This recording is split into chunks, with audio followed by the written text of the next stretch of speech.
Assalamualaikum warahmatullahi wabarakatuh. Bismillahirrahmanirrahim. Innal hamdalillahi nahmaduhu wa nasta'inuhu wa nastaghfiruh. Wa na'udzu billahi min syururi anfusina wa min sayyiati a'malina. May yahdihillahu fala mudilla lahu wa may yudlil fala hadiya lahu. Asyhadu an la ilaha illallah wahdahu la syarika lah wa asyhadu anna Muhammadan abduhu wa rasuluh. Allahumma salli wa sallim ala nabiyyina Muhammad wa ala alihi wa sahbihi wa man tabi'ahum bi ihsanin ila yaumiddin. Amma ba'd. Kaum muslimin dan muslimat yang dimuliakan oleh Allah Subhanahu wa taala, kita melanjutkan kajian kita setelah kita membahas tentang perkara-perkara yang disunnahkan di dalam sholat, baik yang bersifat ucapan atau qauliyah, demikian pula yang bersifat af'al, perbuatan. Maka kita masuk kepada al-mas'alatus sabi'ah. Masalahnya adalah mubtilatuha. Apa pembatal-pembatal sholat? Jadi kalau kita sholat, kemudian terjadi beberapa perkara nanti, dalam kitab ini disebutkan ada 15 hal. Kalau ada satu dari 15 ini, maka sholat terpaksa harus dibatalkan. Apa itu? Yang pertama, yubtilus sholata ma yubtilut taharah. Membatalkan sholat semua perkara yang membatalkan taharah. Jadi apapun yang membatalkan taharah, maka itu adalah membatalkan sholat. Jadi ketika kita sedang sholat, muncul salah satu pembatal wudhu, maka sholat kita batal. Beliau mengatakan li'anna taharata syartun li sihhatiha. Karena bersuci itu syarat sahnya salat. Fa idza batalatit taharatu batalatis shalah. Apabila batal taharahnya, bersucinya, maka batal pula salatnya. Ini otomatis. Jadi taharah itu syarat sahnya salat. Maka ketika sedang salat taharahnya gugur, maka salatnya pun juga batal. Ada yang masih ingat apa pembatal wudu? Apa? Keluar angin. Ya, keluar angin. Pembatal wudu. Maka ketika sedang sholat, tiba-tiba keluar angin, maka batal sholatnya. Bagaimana kalau nggak sengaja? Kentut tidak sengaja, maka nggak batal atau batal? Tetap batal. Lu kan tidak sengaja. Kan Allah Maha mengampuni dosa. Allah Maha pemaaf. Dikatakan oleh para ulama, dia kalau sengaja ketika dalam sholat mengeluarkan angin itu dosa, ya. Kecuali kalau ingin keluar, tapi sengaja membatalkan dengan mengeluarkan angin sengaja itu dosa. Tapi kalau tidak sengaja tidak dosa, tapi tetap sholatnya batal.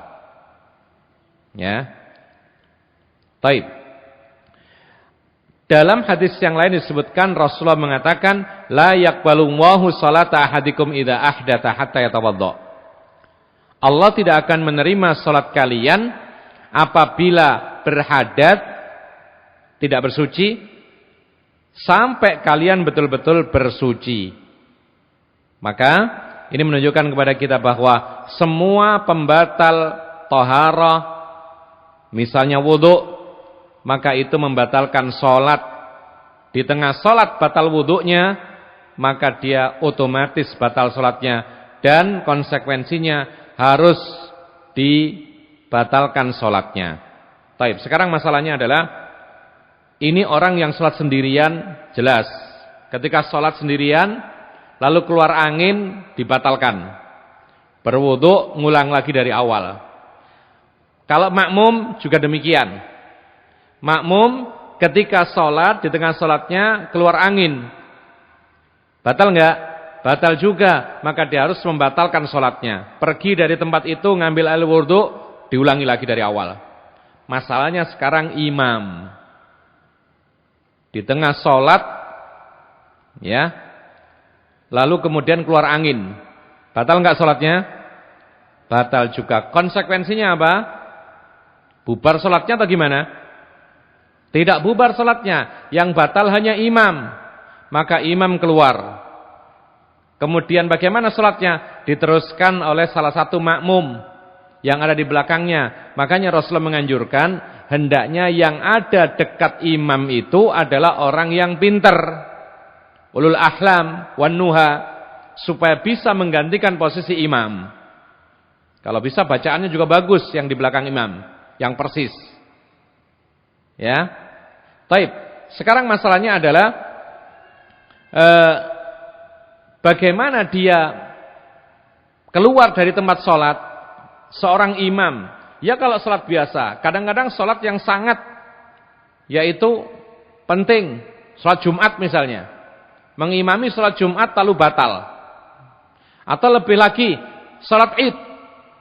Di tengah sholat Id, Idul Fitri, Idul Adha, imamnya keluar angin. Ya untung saja nggak kedengaran. Kalau kedengaran kan heboh. Ini nggak kedengaran. Tapi apakah dia harus membatalkan sholatnya? Ya. Bagaimana caranya? Kan malu. Ya kan? Malu. Nanti orang akan mengatakan, oh dasar imamnya suka kentut misalnya. Malu membatalkan. Maka di dalam perkataan para fuqaha, apabila seorang imam di tengah sholatnya batal, lalu dia segan atau malu untuk keluar dari tempatnya, maka hendaknya dia letakkan tangannya di mulutnya. Begini. Supaya apa? Supaya disangka orang kalau enggak muntah maka mimisan. Kalau malu, kalau enggak malu ya biasa saja sudah, keluar gitu aja. Tapi kalau malu, maka dia tutupkan tangannya ke mulutnya, kemudian pergi. Sambil pergi sambil memegang mulutnya begini, orang akan mengatakan, oh paling muntah, oh paling mimisan. Kan tidak mungkin diteruskan kalau muntah atau mimisan, kan harus dibersihkan, karena akan jatuh ke tempat masjidnya, sehingga mengganggu orang lain, mengotori masjid, tak boleh. Itu solusinya. Nah sekarang masalahnya adalah, kalau seandainya diteruskan, di tengah sholat imamnya keluar angin, malu, membatalkan sholatnya, diteruskan sampai selesai. Setelah selesai, pulang, wudhu, ngulangi sholat. Gimana ini kondisinya ini? Maka para ulama mengatakan, orang ini, ya, sholatnya yang di rumah sah. Karena dia mengulang. Sholat yang di masjid yang batal wudhunya tadi, batal. Sholatnya makmum sah. Ya. Karena batalnya imam tidak mengakibatkan batalnya makmum dalam sholat. Kemudian hanya saja sang imam ini berdosa. Apa dosanya? Dia sholat padahal dalam kondisi tidak sah. Sholatnya tidak sah karena tidak berwudu, batal wudunya. Dia teruskan. Jadi dia berdosa. Karena apa? Karena dia meneruskan sesuatu yang dibatalkan oleh syariat. Jadi adanya angin yang keluar ini menandakan mestinya batal sholatnya. Tidak boleh diteruskan. Kok malah dia teruskan? Ini dosa. Maka dia dosa karena menentang hukum dalam Islam. Sholat dalam keadaan tidak suci. Lalu yang kedua, ya, dia ini sholatnya bukan karena Allah. Kalau dia sholat karena Allah, dia akan batalkan, pergi. Berarti dia ini mempertahankan sholatnya karena manusia. Malu, tidak boleh. Maka dia berdosa demikian. Bahkan ikhwana fiddin azakumullah, ada dinukil perkataan dari Imam Abu Hanifah, ya, hukiyah, dikisahkan perkataan ini dari Imam Abu Hanifah. Apabila, ini berat ini, apabila ada seorang imam salat mengimami, di tengah salatnya batal salatnya, batal wudunya, keluar angin, lalu dia meneruskan salatnya dalam keadaan batal wudunya, maka dia tidak hanya dosa besar, tapi dia menjadi kufur. Ini berat ini. Apa kufur? Ya kafir. Lu kenapa? Li'annahu yatala'abu billah wa yastahzi'u billah. Karena dia ngajak main-main sama Allah. Yaitu mengejek, main-main dengan agama. Orang salat menghadap Allah harus suci dari hadas kecil dan besar. Ini malah salat di hadapan Allah tidak suci dari hadas kecil dan besar. Jadi dia main-main, ngajak main-main sama Allah. Maka di sini para ulama mengatakan di dalam Islam, dalam Al-Qur'an terdapat hukum al-mustahzi' billah kafir. Orang yang main-main sama Allah dalam agama itu hukumnya jatuhnya kafir. Tapi pendapat yang kuat adalah pendapat mayoritas para ulama bahwa orang imam yang meneruskan salatnya padahal batal dan dia tahu batal salatnya, maka dia jatuhnya dosa besar, bukan kafir. Kenapa demikian? Karena dia tidak bertujuan mengolok-ngolok, tidak bertujuan bermain-main dengan Allah. Tapi karena hanya malu kepada manusia. Tapi mestinya tidak demikian. Kemudian ikhwana fiddin azakumullah. Atsani yang kedua. Yang pertama adalah semua pembatal wudu, maka itu adalah pembatal salat. Adz-dhahiku bisautin wa huwal qahqahah. Tertawa yang sampai mengeluarkan suara. Misal ha ha ha gitu. Atau ha ha. Tertawa. Ini batal salatnya, fa innahu yubtiluha bil ijma'. Sepakat para ulama bahwa tertawa dengan sengaja sampai mengeluarkan suara minimal ha, maka batal salatnya dan tidak ada beda pendapat. Tidak ada beda pendapat. Jadi kalau antum salah satu di antara kita tanya kepada orang, misalnya kepada ustadz, tanya, apa hukumnya tertawa ketika sedang sholat? Lalu dia menjawab, oh ada dua pendapat. Ya, maka ini pertanda bahwasanya sang mufti atau yang ditanya ini menjawab tanpa ilmu. Karena ada kesepakatan para ulama bahwa tertawa di dalam sholat itu batal sholatnya. Kesepakatan. Dan para ulama mengatakan adanya kesepakatan para ulama itu yamna'u min wujudil khilaf. Kalau ada kesepakatan ulama itu meniadakan adanya perbedaan pendapat. Jadi kalau sudah sepakat tidak mungkin ada perbedaan. Kapan ada kesepakatan para ulama maka perbedaan tidak dianggap. Ya. Jadi tertawa di dalam sholat itu membatalkan sholat dengan dalil kesepakatan para ulama. Mungkin tidak puas di antara kita, loh kok dalilnya kesepakatan? Apa enggak ada ayat atau hadis? Kita lihat, li'annahu kal kalam. Karena tertawa itu seperti orang bicara. Taib. Lebih besar mana tertawa dengan berbicara? Atau misalnya gini, orang sholat bicara satu kata, dengan orang sholat tertawa, kira-kira lebih enggak khusyuk yang mana? Lebih tidak khusyuk yang mana? Lebih tidak khusyuk yang tertawa.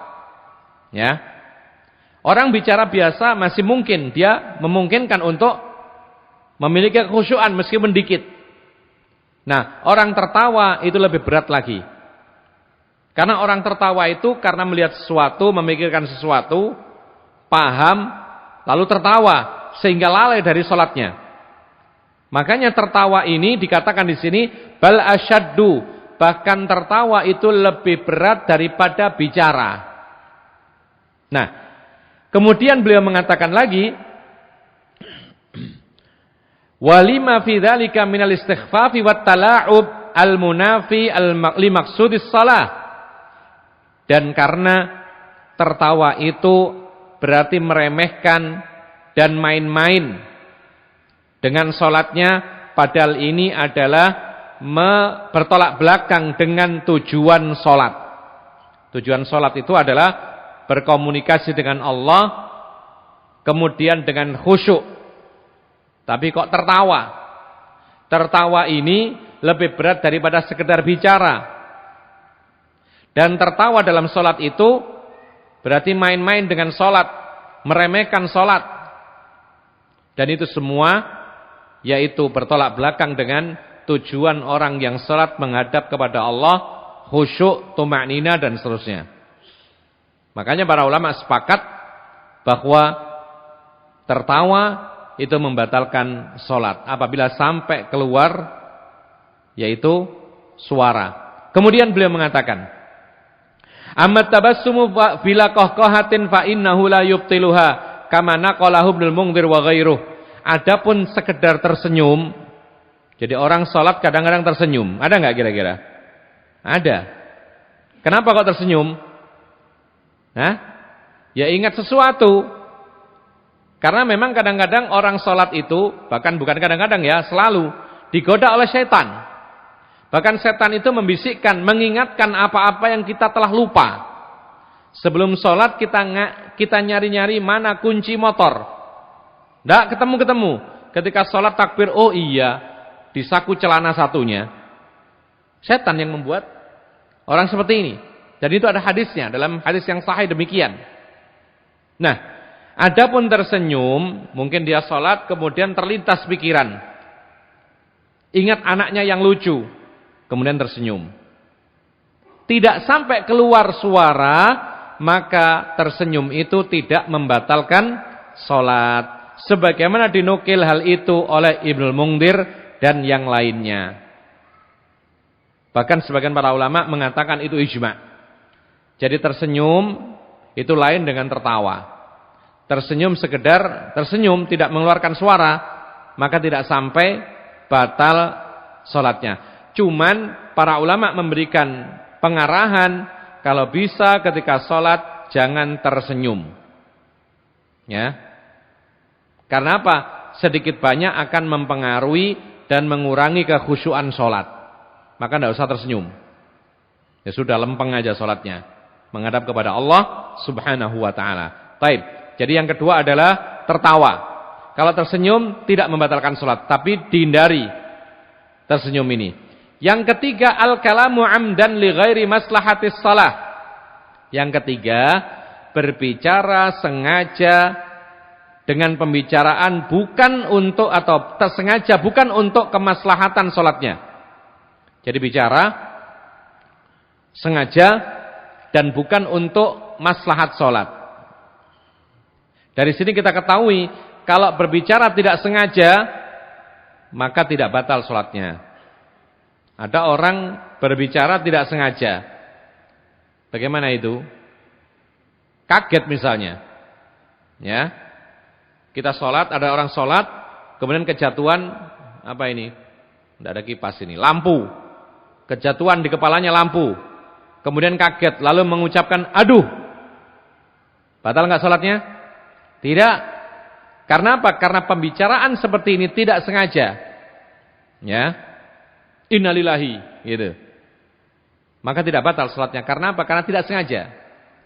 Yang membatalkan itu sengaja dan bukan untuk kemaslahatan sholat. Berarti di sini kalau berbicara untuk kemaslahatan sholat maka dibolehkan. Dan itu pernah terjadi pada Rasulullah SAW. Ketika lupa, Rasulullah SAW sholat 2 rakaat, padahal sholatnya sholat zuhur. Mestinya 4 rakaat. Rasul salam, dapat 2 rakaat. Yang lain diem. Ada yang menyangka bahwasanya oh sholatnya dirubah. Zuhur menjadi 2 rakaat. Karena memang zamannya zaman syariat ini masih turun. Ya. Ada yang dalam hati saja mengatakan, kayaknya dikosor ini. Tapi enggak ada sebabnya kosor. Enggak musafir, enggak apa, kok dikosor. Lalu ada sahabat Nabi yang disebut atau dipanggil Dzul Yadain. Yaitu si tangan panjang, bukan pencuri ya. memang tangannya agak panjang, lain dari sahabat yang lain. Dan orang ini dekat dengan Rasulullah, kadang-kadang bergurau dengan Rasulullah. Dia memberanikan diri, wahai Rasulullah, padahal masih sholat ini. Wahai Rasulullah, apakah sholatnya dikosor? Ya, apakah sholatnya dikosor? Maka Rasul, apakah engkau lupa? Wahai Rasulullah, kamu lupa apa sholatnya dikosor? Rasul menimpali, saya enggak lupa dan tidak dikosor. Nah, berarti lupa. Tidak lupa, tapi 2 rakaat. Tidak dikosor juga, tapi 2 rakaat. Kenyataannya, berarti Rasulullah lupa. Maka Rasulullah bertanya kepada sahabat yang lain, benar enggak yang dikatakan oleh si Dzul Yadain ini, si tangan panjang ini? Mereka mengatakan benar, wahai Rasulullah. Maka Rasulullah segera berdiri menambah 2 rakaat. Lalu sujud apa? Karena lupa itu sujud sahwi 2 kali. Lalu salam. Nah, diambil hikmah dari sini bahwasanya si Dzul Yadain ini berbicara padahal sholatnya belum selesai. Tapi bicaranya karena bertanya tentang kesalahan sholat. Berarti bicaranya ini berkaitan dengan kemaslahatan sholat. Ya. Makanya dalam sholat itu kalau ada yang keliru, orang laki-laki mengingatkan dengan kalam subhanallah. Itu kan bicara juga boleh, karena untuk kemaslahatan sholat. Bahkan para ulama mengatakan, kalau seandainya dengan subhanallah imam tidak sadar juga kelirunya, maka diingatkan dengan kalam yang lain sebisa mungkin.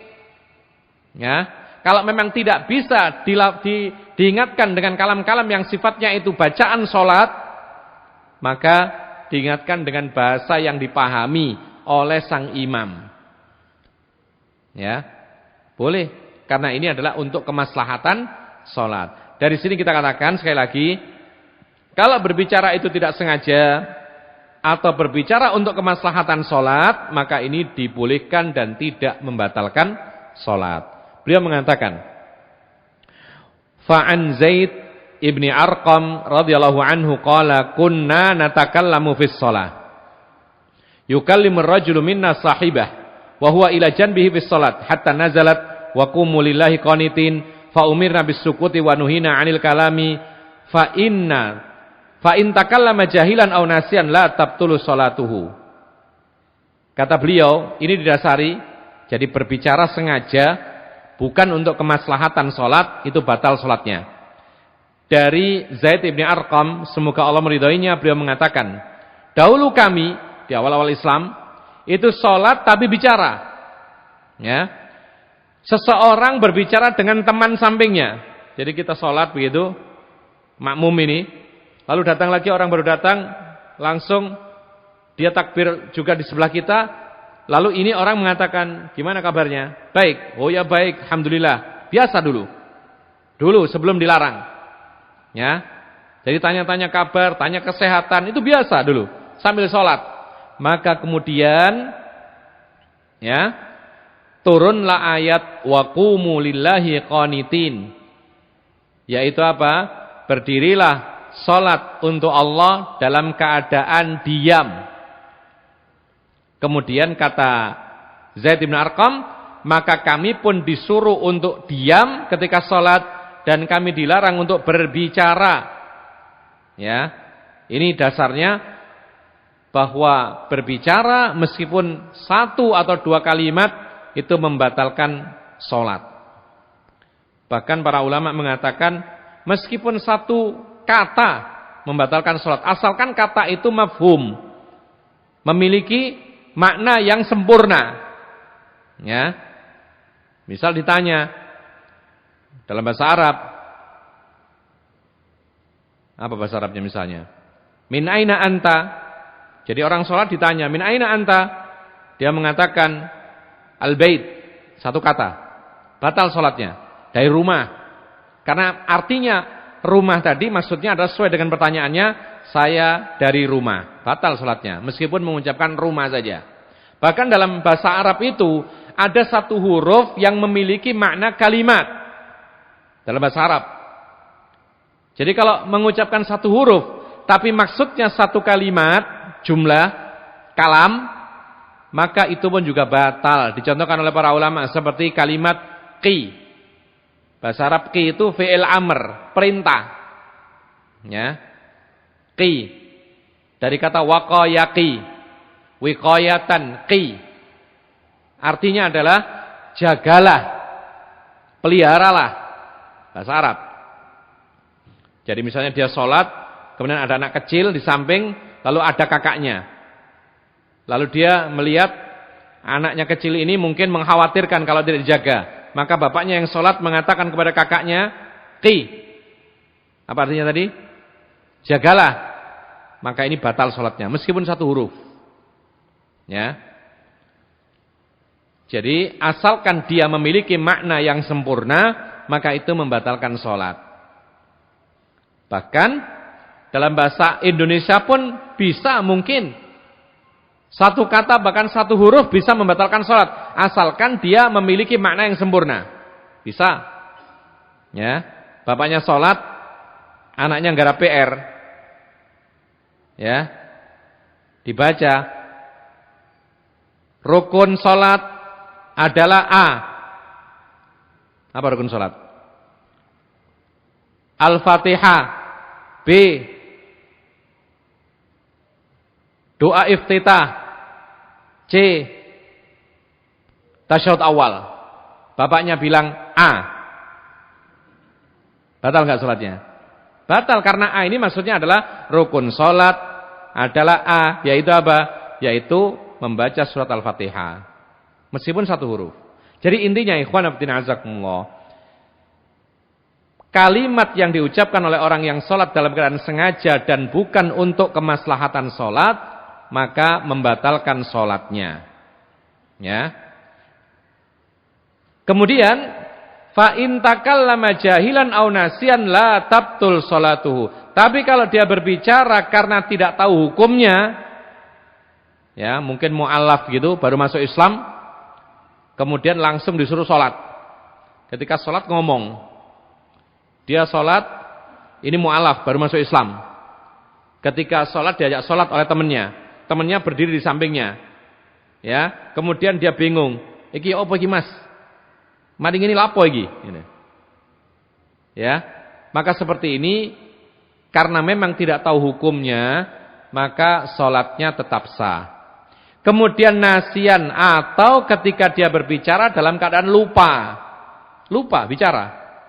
Ya, seperti misalnya dia lupa sholatnya kurang satu rakaat, dia salam, dia lupa kalau ini kurang satu rakaat, kemudian berbicara dengan orang, kemudian diingatkan, kamu sholatnya kurang satu rakaat, oh iya ya, langsung dia tambah, tidak batal sholatnya, karena dia berbicara ketika dia lupa. Sehingga ikhwan fillah azakumullah, kita katakan bahwa tentang masalah berbicara ini membatalkan sholat dan para ulama sepakat. Ya.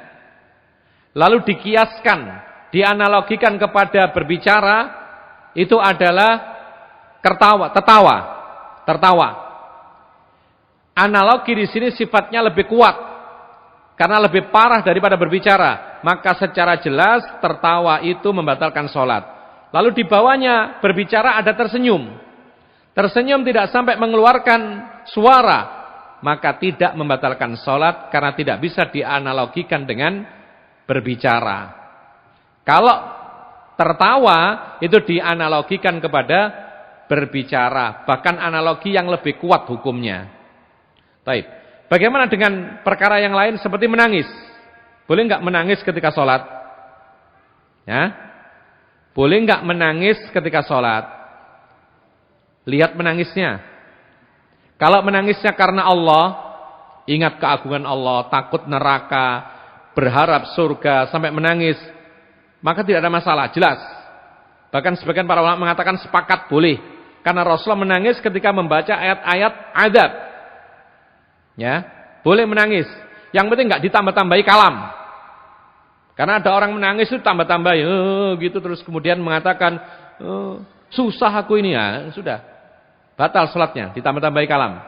Tapi sekedar menangis meskipun bersuara maka ini tidak batal salatnya. Dan Rasulullah pernah menangis di dalam salatnya. Pernah membaca, in tu'adzibhum fa innahum ibaduk wa in taghfir lahum fa innaka antal ghafurur rahim. Ketika membaca ayat ini berkaitan dengan azab, ya, neraka, maka Rasulullah tidak mampu untuk melanjutkan ayat, diulang nangis lagi, diulang nangis lagi. Dan itu dia sholat witir saat itu. Sampai akhirnya ketemu subuh, baru selesai. Karena apa? Karena beliau memahami ayat ini. Dan memang ikhwan fillah azakumullah, kalau seorang itu memahami ayat, maknanya itu biasanya akan tersentuh. Ya. Dan kalau dia tidak kuat menahan, maka jatuh air matanya, menangis. Kalau yang masih kuat menahan, bisa dihindari menangisnya. Tapi kadang-kadang orang itu hatinya lembut, lunak, maka dia tidak mampu untuk menahan dirinya sehingga betul-betul jatuh air matanya menangis. Betapa sering kita jumpai para imam yang menangis karena memang bacaannya berkaitan dengan hal-hal yang menakutkan, yaitu di akhirat kelak. Adapun menangis bukan masalah-masalah yang syar'i, bukan karena Allah, bukan karena takut neraka dan sebagainya, karena perkara-perkara yang lain, maka pendapat yang kuat tetap tidak membatalkan, yaitu sholatnya selagi tidak ada tambahan kalamnya. Kadang-kadang orang sholat kemudian teringat kesedihan, ya, kematian keluarganya. Dia ingat, kemudian menangis, maka tidak batal sholatnya. Ada orang sholat, dia ingat bahwasanya dia baru saja tertipu, hartanya habis, lalu dia menangis, maka tidak batal sholatnya. Selama tidak ditambahi dengan kalam. Tapi kalau ditambahi kalam, sambil menangis, kemudian dia mengatakan, habis ini, hancur, gitu. Habis harta ini, batal sholatnya. Tapi kalau sekedar menangis, maka tidak mengapa. Ada lagi yang mirip dengan kalam, tapi bukan kalam, yaitu tanahnuh. Apa tanahnuh itu? Tanahnuh itu adalah mendehem. Bagaimana mendehem itu? Gitu. Maka para ulama mengatakan bahwa mendehem ketika sholat, hukum asalnya harus dihindari.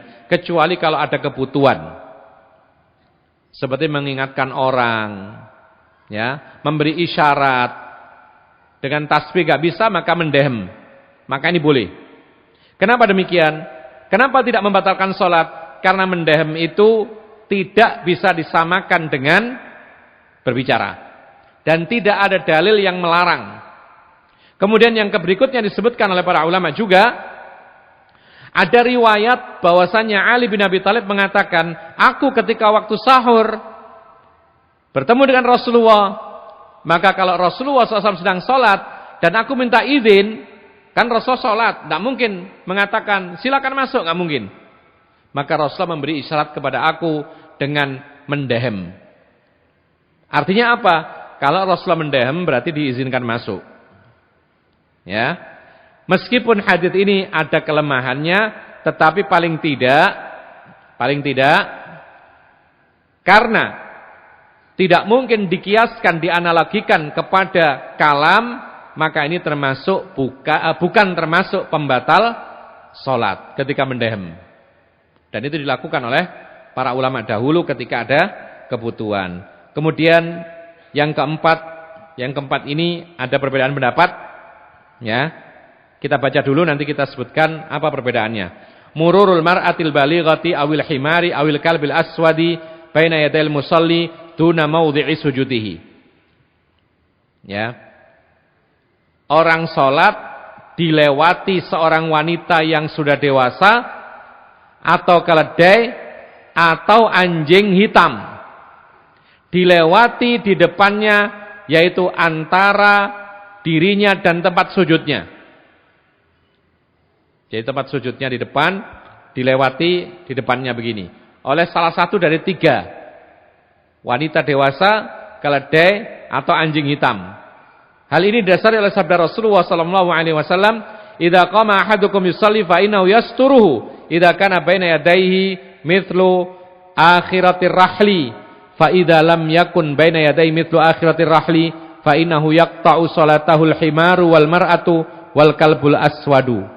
Kata Nabi SAW, Apabila ada yang sholat, maka yang akan menghalanginya di antara dirinya, yaitu di depannya, yaitu sesuatu yang semisal pelananya kendaraan. Maka, maksudnya sutro di sini. Jadi kita sholat itu dianjurkan menghadap sutro, pembatas di depan kita.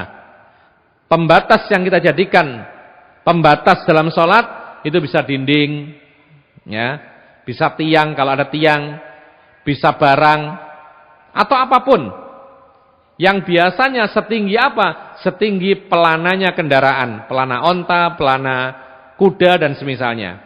Lalu kata Rasulullah, apabila tidak ada sutro yang semisal pelana kendaraan tadi, maka sholatnya akan putus apabila dilewati oleh keledai, wanita dewasa dan anjing yang hitam. Intinya hadis ini, hadis yang dikeluarkan oleh Imam Muslim ini menerangkan bahwasanya kalau ada orang sholat sudah pakai sutro, dilewati apapun tidak batal, tidak putus. Tapi kalau nggak pakai sutro, dilewati wanita dewasa atau keledai atau kemudian apa? Anjing hitam, maka yaqta, batal atau putus sholatnya. Ya, makanya kalau bisa pakai sutro ketika sholat, tak boleh diabaikan, meskipun itu sunnah menurut mayoritas para ulama. Nah, ikhwan fillah azakumullah, ini pendapat penulis mengatakan bahwasanya apabila orang sholat tidak menggunakan sutro, dilewati salah satu 3 hal tadi, maka batal sholatnya. Pendapat yang lain mengatakan tetap tidak batal, tapi maksudnya di sini putus, yakni putus pahalanya, sehingga sholatnya tetap sah, pahalanya berkurang, bahkan bisa hilang. Karena apa? Karena lewatnya 1 dari 3 hal tadi, pasti sedikit banyak akan mengurangi kekhusyuan di dalam sholat. Kemudian kita lanjutkan. Yang kelima, kashful aurati amdan lima taqaddama fi syurut. Ketika sholat dinyatakan batal itu ketika dia menyingkap auratnya secara sengaja. Ingat sengaja loh ya. Sebagaimana telah berlalu dalam syarat sholat. Allah mengatakan, ya bani adama khudhu zinatakum inda kulli masjid. Wahai anak Adam, kenakanlah perhiasanmu ketika sholat. Para ulama mengatakan ada 2 perhiasan bagi orang sholat. Perhiasan wajib, yaitu menutup aurat. Perhiasan yang sempurna atau yang sunnah, itu yang lebih daripada menutup aurat. Pakaian penyempurna. Bahkan para ulama mengatakan, bagi laki-laki, menutup aurat itu syarat sholat.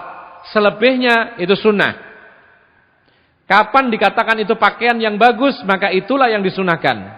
Sehingga para ulama memberikan jawaban ketika ada pertanyaan, apa hukumnya peci ketika sholat bagi laki-laki? Para ulama menjawab, umumnya orang itu pakai peci dikatakan bagus gak? Lebih bagus mana pakai peci dengan tidak ketika sholat? Maka ketika orang mengatakan, ya lebih sempurna pakai peci, berarti itu dimasukkan dalam zina. Artinya apa zina? Perhiasan dalam sholat yang hukumnya sunnah. Makanya jangan heran kalau banyak para ustadz itu mengatakan pakai peci ketika sholat itu hukumnya sunnah. Kenapa? Karena Allah memerintahkan kita ini berhias. Dan termasuk berhias dalam sholat lengkap itu pakai peci. Apakah harus putih? Ya tidak juga. Karena apa? Karena Nabi tidak membatasi warna. Bebas, putih bebas, hitam, warna-warni terserah, yang penting layak. Ya, yang penting layak. Ikhwana fiddin azakumullah. Oleh karena itu para ulama juga mengatakan bahwa apabila seseorang itu sengaja menyingkap auratnya, seperti misalnya perempuan pakai jilbab, kemudian rambutnya keluar, perempuan. Dia tahu ini rambut keluar, tapi nggak segera dimasukkan, batal sholatnya. Karena keluar rambut wanita, para ulama sepakat itu aurat. Ya, yang harus ditutupi baik dalam sholat maupun di luar sholat. Ya. Di luar sholat itu juga termasuk aurat, makanya harus ditutup. Wanita harus pakai jilbab. Ya. Seorang wanita harus pakai jilbab. Dan jilbab itu perkara yang diketahui dalam Al-Quran jelas.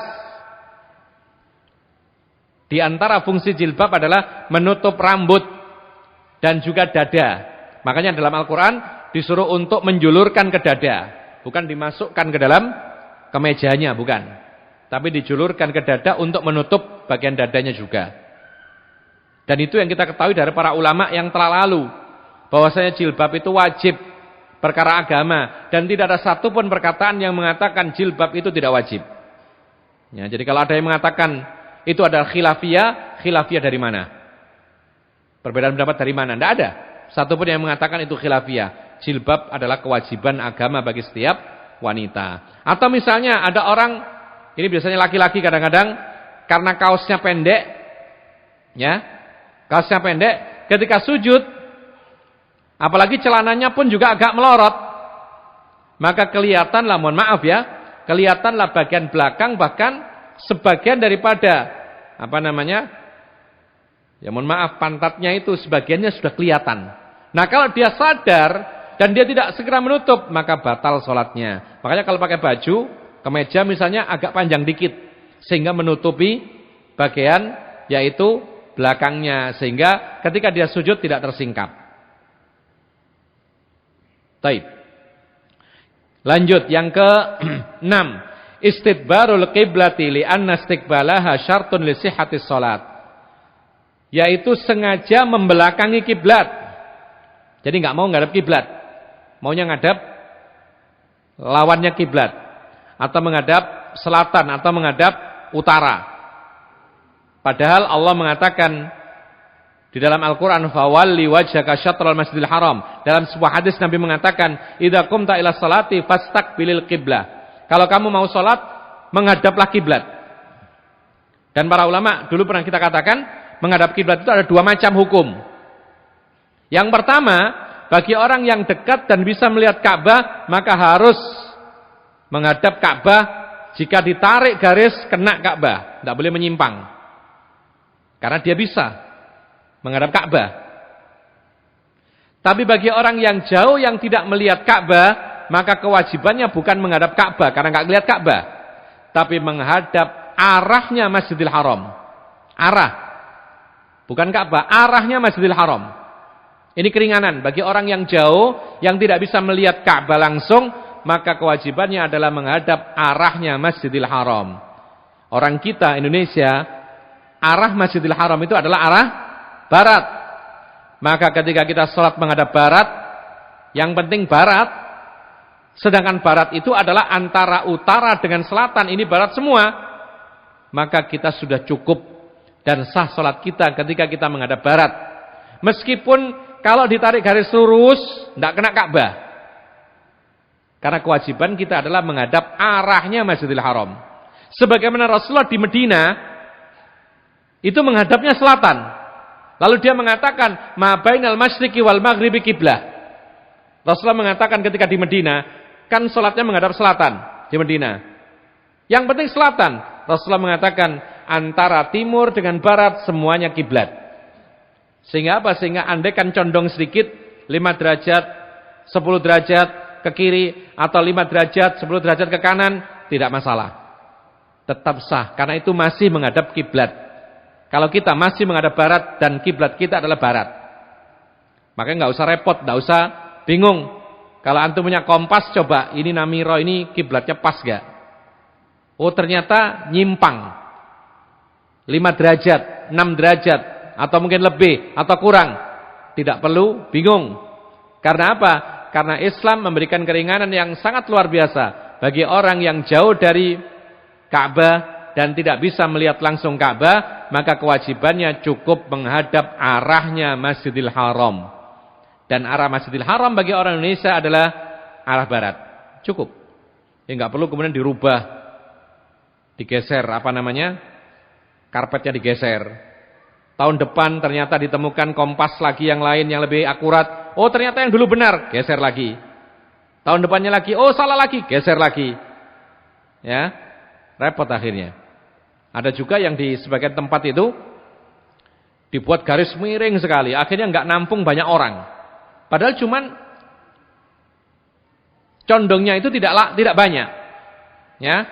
Alangkah seperti ini baiknya, yakni tetap saja menghadap ke barat, kemudian tetap bisa menampung orang banyak, karena memang kewajibannya adalah menghadap arahnya Masjidil Haram, dan ini keringanan yang sangat luar biasa. Kemudian ikhwan fillah azakumullah, lalu yang ke-7, ittisalun najasa bil musalli ma'al ilmi biha wa tadzakkuriha idza lam yuzilha fil hali.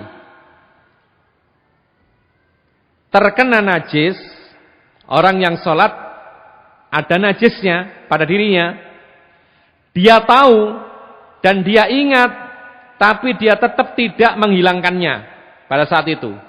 Orang sholat kemudian teringat dalam sholatnya, oh iya, tadi peci saya diompoli sama anak, ya, dikencingi sama anaknya. Kalau dia teruskan sholat, dia tahu ada najis di pecinya atau di bajunya, ya, dia ingat, dia tahu, tapi terus saja diteruskan sholatnya, tidak dilepas. Kalau memungkinkan dilepas, maka sholatnya batal. Allah mengatakan wa thiyabaka fatahhir, dan sucikanlah pakaianmu. Nah, bagaimana solusinya kalau kita sedang sholat lalu ingat ada najis di pakaian kita? Dilepas kalau memungkinkan. Kita sholat, ingat peci kita ada najis, jadi lepas, dijauhkan. Kita sholat pakai jaket, oh iya, jaket kita ada najis ya dilepas, tanpa membatalkan sholat. Kalau memungkinkan. Tapi kalau tidak memungkinkan, ya dibatalkan. Sholat, oh iya, kaos dalam saya ada najis, tidak mungkin dilepas ketika sholat. Atau dia sholat kemudian ingat, oh iya sarung saya najis, sedangkan dia tidak pakai celana daleman, ya, maka di sini ya harus dibatalkan.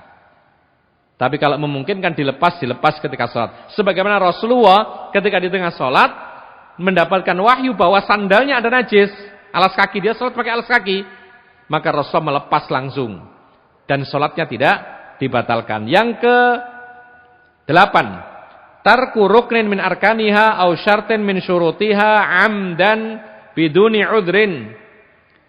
Ketika meninggalkan salah satu rukun sholat atau syarat sahnya sholat sengaja tanpa udzur. Jadi sengaja meninggalkan syarat atau rukun sholat di dalam sholatnya tanpa ada udzur, maka batal sholatnya. Apa contohnya? Contohnya misalnya sholat sengaja nggak pakai takbiratul ihram. Takbiratul ihram rukun. Sholat sengaja nggak baca, apa yang jadi rukun? Al-Fatihah. Ini rukun. Sholat terakhirnya nggak pakai salam, langsung setelah tahiyat langsung berangkat, nggak pakai salam. Sengaja meninggalkan rukun sholat batal. Atau sengaja meninggalkan syarat tadi, nggak mau ngadep kiblat padahal dia tahu kiblat, nggak mau pakai niat dalam hati maksudnya, ya, tidak mau pakai penutup aurat sengaja, maka batal sholatnya. Lanjut. Yang ke-10, al-istinad li ghairi udrin. Afan. Yang ke-9, al-amalul katsir min ghairi jinsiha li ghairi darurah kal akli wasyurbi amdan. Yaitu gerakan yang sangat banyak bukan termasuk jenis gerakan sholat, bukan karena darurat. Ya. Seperti apa? Gerakan makan, minum, dan semisalnya. Yang penting ini gerakan-gerakan yang bertolak belakang dengan kekhusyuan. Sholat, makan. Sholat sambil minum, batal sholatnya. Sholat, HP-an. Ya. Jawab WA. Ya, jawab WA. Ini tidak boleh. Tapi kalau sholat, di tengah sholat ada HP berdering, lalu kemudian dimatikan, boleh nggak? Boleh. Yang dimaksud di sini gerakan yang banyak. Makanya kalau kita sholat ingat HP nyala atau enggak. Takutnya ketika di tengah sholat bunyi, maka bingung. Yang lebih parah lagi, bunyinya ringtone-nya musik, dangdut lagi. Ganggu orang, nggak boleh. Ya, maka sebelum sholat perhatian. HP matikan atau di silent supaya tidak berdering ketika waktu sholat sehingga mengganggu orang yang banyak. Nah, gerakan-gerakan sholat sudah diatur. Apabila ditambahi gerakan-gerakan yang bukan dari gerakan sholat dan itu banyak sehingga orang melihat ini kok kayak nggak sholat ya, maka batal sholatnya. Kecuali kalau darurat. Contohnya gerakan darurat apa contohnya? Sholat tiba-tiba lewat ular, ya, lalu membunuh ular, boleh? Boleh. Sholat tiba-tiba ada kalajengking, lalu gerakan membunuh kalajengking, boleh. Bahkan para ulama mengatakan meskipun banyak gerakannya, karena Rasulullah yang menyuruh. Ya, sholat kita sudah pakai sutra di depan, ada orang mau nyebrang di depan kita halangi, tidak mau kita kuatkan, tidak mau lagi kita kuatkan lagi. Ini boleh. Bahkan itu diperintahkan oleh Nabi Sallallahu Alaihi Wasallam. Maksudnya yang membatalkan sholat adalah gerakan-gerakan yang sangat banyak, yang bukan termasuk jenis gerakan sholat, dan itu bertolak belakang dengan yaitu penampilan orang yang sholat. Ke-10 al-istinadu li ghairi udrin li'anna al-qiyamah syartun li sihatiha. Bersandar. Jadi sholat tapi nyandar ke tembok begini. Tanpa ada kepentingan, tanpa ada uzur. Tanpa ada alasan. Lain halnya kalau dia sakit. Duduk pun boleh, apalagi bersandar. Ini enggak, malas. Ya, padahal qiyam itu diperintahkan, bahkan itu termasuk syarat sahnya sholat. Berarti dia meninggalkan qiyam, berdiri tegak. Rasulullah kalau sholat itu qaim mu'tadil, berdiri tegak, dan ini termasuk salah satu rukun sholat. Maka kalau dia berdiri tapi nyandar, berarti berdirinya tidak tegak, maka dia meninggalkan salah satu rukun sholat. Yang ke-11, ta'ammudu ziyadati ruknin fi'li kaziyadati fir ruku'i was sujud li'annahu yukhilu bihayatihi fatabtulu ijma'an. Sengaja nambah-nambahi rukun sholat, ya, seperti nambahi rukuk, sujud dan lain sebagainya, karena dia merusak bentuknya sholat, maka sholatnya batal secara kesepakatan para ulama. Jadi takbir Allahu Akbar diulang lagi, Allahu Akbar. Ini bukan sholat hari raya loh, tapi diulang-ulang takbiratul ihramnya. Takbiratul ihram itu rukun. Dalam satu rakaat atau dalam satu sholat, takbiratul ihram itu satu kali saja. Kalau dia sengaja mengulang tanpa ada kepentingan apa-apa, batal sholatnya. Rukuk, ketika rukuk sami Allahu liman hamidah, rukuk lagi, batal nggak sholatnya? Batal, sengaja merusak bentuk sholat. Kecuali sholat yang memang ada dua rukuknya. Sholat apa? Hah? Gerhana, satu rakaat dua rukuk, gitu loh. Ya. Atau nambahi sujud, kurang mantap kalau cuma 2 kali sujudnya, 10 kali, batal sholatnya. Ya. Kemudian kita lanjutkan. Yang keberapa ini? Ke-12. Ta'ammudu taqdimi ba'dil arkani ala ba'dhin li'anna tartibaha ruknun kama taqaddam. Sengaja yaitu mengacak, tidak mengurutkan, yaitu amalan-amalan sholat. Sengaja mengacak, tidak mengurutkan amalan-amalan sholat, rukun-rukun sholat. Pertama takbiratul ihram, betul. Langsung sujud. Habis sujud rukuk, ya, habis rukuk duduk, dikacaukan seperti ini, maka ini batal sholatnya. Kenapa? Karena ini termasuk orang yang membuat-buat perkara baru dalam agama. 13. Ta'ammudus salam qabla itmamiha. Sengaja salam padahal belum selesai. Ya, sholat zuhur sengaja cuma 3 rakaat, ya batal sholatnya. Karena sholat itu dari takbiratul ihram sampai salam satu paket. Tidak kayak sedekah. Orang sedekah niatkan 100.000, boleh 10 sampai habis. Ya. Tapi kalau sholat kemudian diputuskan untuk besok setengahnya, boleh kalau sedekah. Tapi kalau sholat satu paket dari takbiratul ihram sampai salam tidak boleh putus. Bahkan ketika wuduknya di tengah sholatnya itu hilang, batal sholatnya. Ini bedanya sholat dengan yang lainnya. Jadi menyengaja salam sebelum waktunya maka membatalkan sholat. Yang ke-14, ta'ammudu ihalati al-ma'na fil qira'ah. Sengaja merubah makna dalam bacaan. yaitu bacaan Al-Fatihah. Kalau bacaan yang lain dimaafkan. Tapi kalau bacaan Al-Fatihah dirubah-rubah, batal sholatnya. Ini dikenal dengan istilah lahan, kekeliruan. Sengaja keliru dalam bacaan Al-Fatihah sampai merubah makna, ini batal sholatnya. Dan lahan itu ada dua macam. Ya, disebutkan oleh para ulama, yaitu lahnun akhallal makna fatubtilus sholat. Kekeliruan yang sampai merubah makna, maka membatalkan sholat. Contohnya, dia baca iyyaka na'budu wa iyyaka nasta'in.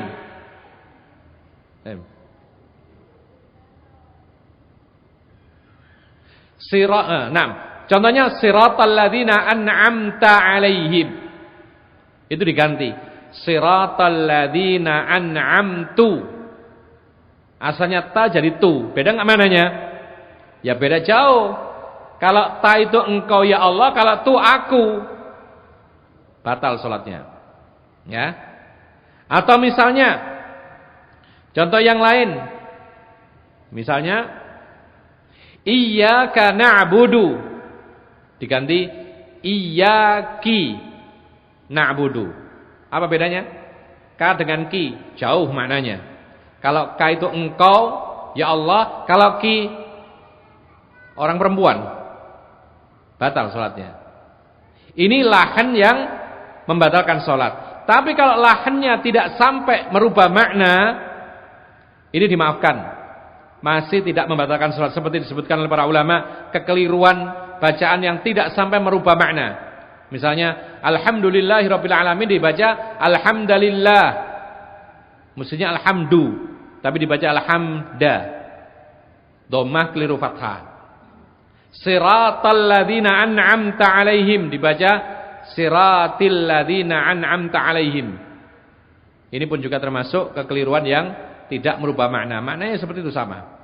Tapi kalau sampai membacanya merubah maknanya, maka batal salatnya. Yang ke-14 sudah, yang ke-15 fashun niyyah bit taradduti wal fashi wa bil azmi 'alaih li anna istidamatan niyyah syartun. Membatalkan niat dalam sholat. Di tengah sholat dia membatalkan atau meragukan dalam niat sholatnya, maka ini juga termasuk pembatal sholat. Atau berniat untuk membatalkan sholat meskipun belum batal, maka dia batal sholatnya. Kenapa demikian? Karena niat itu syarat sahnya sholat. Bahkan niat itu harus ada dari awal sampai salam. Itu niat harus menempel di hati manusia. Sehingga ketika dia dalam sholat, dalam hatinya mengatakan saya akan batalkan sholatku, batal sudah. Ya. Atau mungkin betul-betul juga membatalkan, menghilangkan niat, sudah saya nggak mau niat lagi. Dalam hatinya begitu. Maka batal sholatnya. Kenapa demikian? Karena Rasulullah mengatakan innamal a'malu binniyat wa innamal likulli imri'in ma nawa. Sungguhnya amalan itu bergantung kepada niatnya, dan setiap orang itu akan mendapatkan apa yang ia niatkan. Ikhwana fiddin azakumullah, inilah 15 pembatal salat yang kita baca secara ringkas. Pembatal salat itu yang pertama adalah semua pembatal wudu, maka itu membatalkan salat. Kalau kita sedang salat, kemudian tertawa dengan suara. Kemudian yang ketiga, berbicara secara sengaja. Yang keempat, sebagian para ulama mengatakan kalau sholat dilewati wanita dewasa, keledai atau anjing hitam. Kemudian yang kelima, sengaja menyingkap atau tersingkap auratnya tidak segera ditutup. Yang keenam, meninggalkan arah kiblat. Yang ketujuh, ada najis pada dirinya sedangkan dia tahu dan tidak mau melepaskannya. Kemudian yang kedelapan, meninggalkan salah satu rukun sholat atau syaratnya sholat. 9, gerakan yang sangat banyak yang mana orang melihatnya dia seperti tidak sholat. Yang ke-10, bersandar padahal dia mampu untuk berdiri tegak. 11, sengaja menambah-nambahi rukun sholat seperti rukuk sujud. 12, sengaja mengacak, tidak mengurutkan rukun sholat. Seperti misalnya sujud dulu baru rukuk. 13, sengaja menutup sholat sebelum selesai. Yang ke-14, sengaja merubah-rubah bacaan sehingga merubah arti. Yang ke-15, yaitu memutuskan niatnya di dalam sholatnya. Maka ini semua membatalkan sholatnya. Ini yang bisa kita sampaikan, mudah-mudahan bermanfaat. Dan mudah-mudahan kita bisa mengambil ilmu yang kita sampaikan dan kita amalkan dalam kehidupan kita sehari-hari. Wabillahi taufik wal hidayah. Dan kami serahkan waktunya kepada Ustaz pembawa acara. Silakan.